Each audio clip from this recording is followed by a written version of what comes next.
Our initial contact with Mr. Perez was when he was arrested on Tuesday evening, January 29th. He was arrested by the Sedalia Police Department and brought to the Pettis County Jail for housing. He was held in the Pettis County Jail for about 24 hours. The formal charges were not filed in the case, and so we were required to release him from custody after that 24-hour period. During the time that he was in custody, there was a physical altercation that he had with one of our corrections officers. At the time, the correction officer did not feel that charges were warranted in that, and so charges were not sought.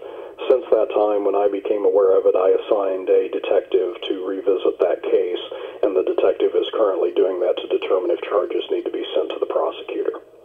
The police department originally arrested him on charges of burglary and assault, but I am not aware of the particulars from that.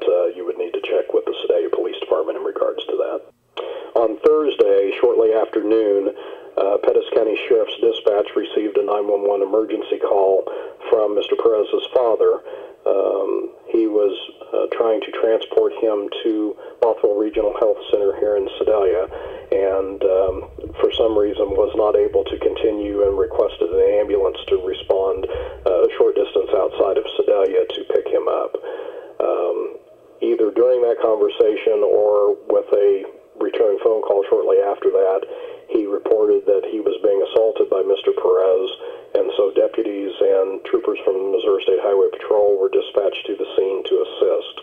They were able to contain him, and he was placed into the ambulance and transported to the hospital.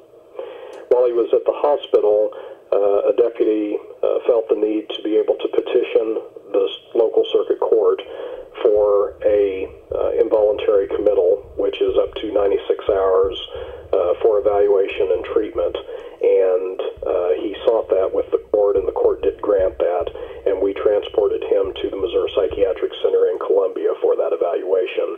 That was done on Thursday evening. Well, there's really three ways that a mental evaluation can be sought. One could be by either a family member or someone closely that has close contact with the person.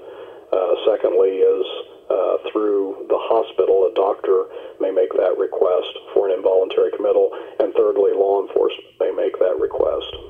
And while the deputies were at the hospital, they felt that there was the need to seek that commitment, and so the deputy filed for the petition to be able to get that. Do you just have any details as to why the deputy felt the need to request that? No, ma'am. I don't have specifics on that. Yes, that was on Thursday night. Thursday night he was transported to Columbia, to the Missouri Psychiatric Center for evaluation and treatment, and that was the last contact that we had with him.